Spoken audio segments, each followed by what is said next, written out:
Hello and welcome to MizzimaTV. I'm Syed Ali Mujtaba talking to you from Chennai. We are talking about prospects of democracy in Burma, and we have a very interesting person in our studio, Mr. Ramu Manivanam. He teaches political science in the Department of Politics in the Madras University. Welcome to the show, Mr. Ramu. Thank you. We are talking about prospects of democracy in Burma, and you must be aware that the 7-point roadmap which the junta in Myanmar has announced about bringing democracy in Burma. What do you think about this? The roadmap to democracy. I mean, they say that we are in the 5th stage. Now the 6th stage is the election which is going to be held next year. So could you tell us about this whole process? See, I think about the democracy movement in Burma has been much longer standing than this roadmap that the military junta has prescribed. And it's also, in my view, this roadmap is self-prescription of the military junta. And the 6th step that they prescribe as the elections are founded on the previous steps which are not legitimate in terms of the drafting of the constitution and then about the constitutional setup which does not have a democratic basis first of all. So therefore my impression, I'm afraid my impressions about the likelihood of the 6th step, what you call as the elections, are only meant to bring results as designed by the military junta, not otherwise.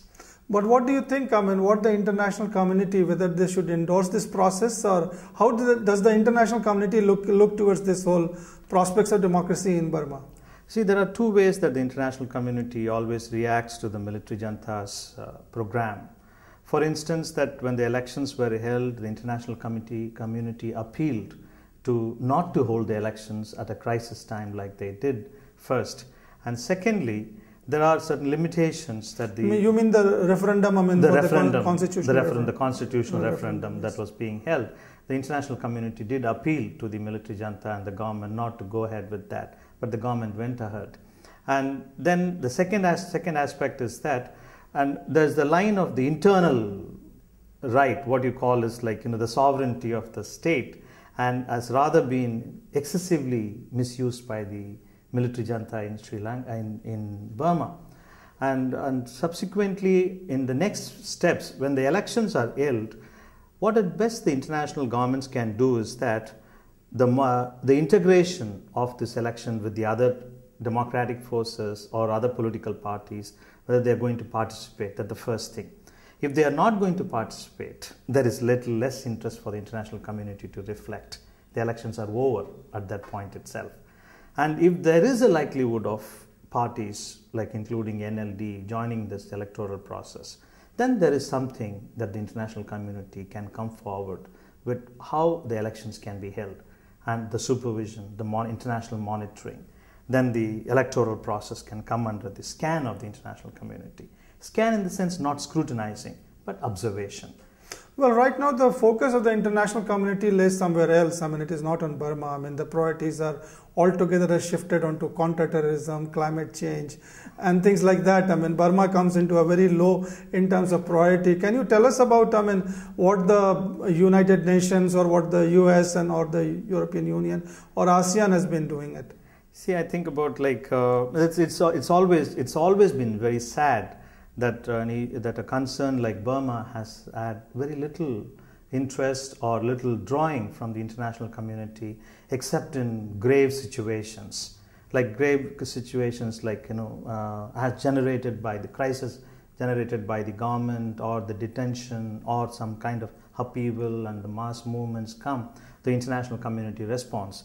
But otherwise, it has been a kind of go ahead, doing normal business with the military junta and the Burmese military rulers, which should not be the case.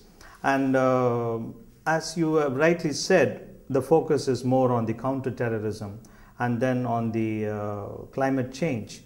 But I don't see any reason why issues like democracy, issues like basic rights of the people, and when the rights of people have been oppressed, they are living under terror and repression for the last 50 years, and how and why that such an issue does not Well, deserve the attention. Burma has a lot of internal problem as such. I mean, so many problems of ethnicity, of language, of various other magnitude, poverty, education, which all the developing nations have been addressing or struggling to do it.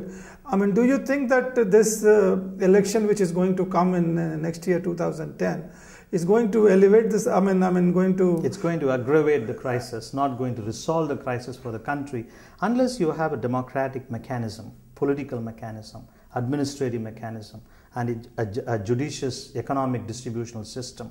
And you are not going to resolve this problem.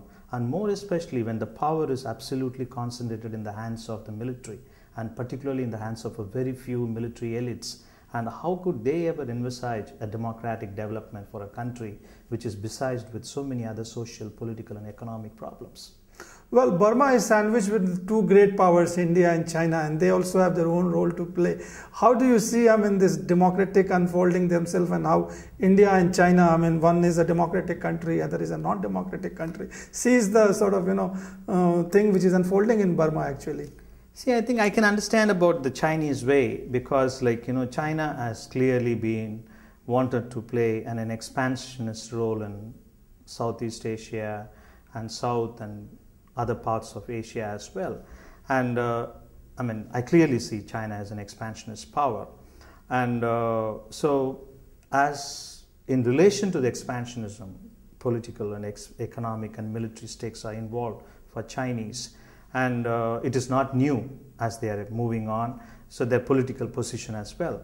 But I am saddened with the way that the Indian government has responded in the last 5 to 6 years to the crisis inside Burma, because India is a country which has always stood for democratic resolution of conflict and advocating democracy movements, supporting democratic issues.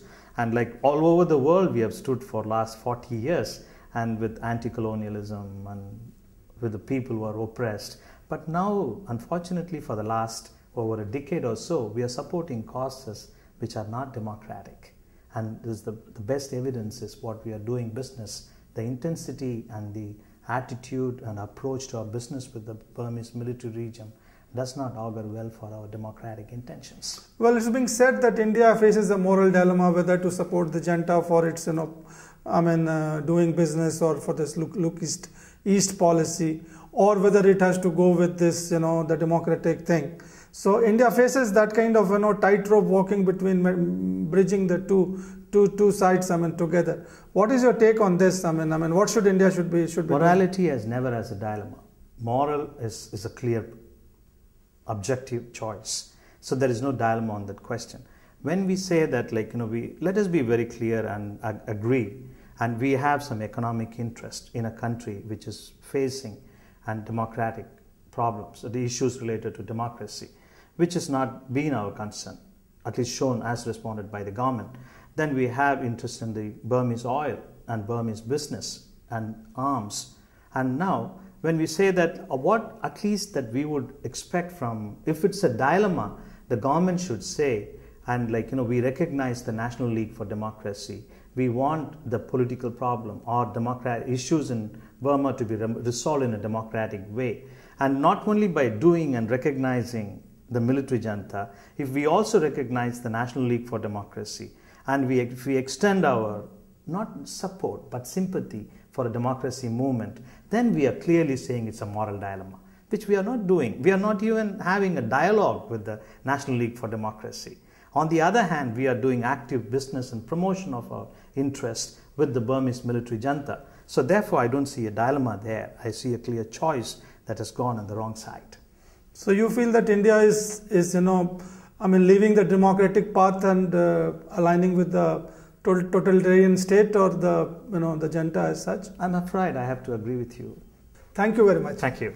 Thank you very much. Thank you for watching MizzimaTV.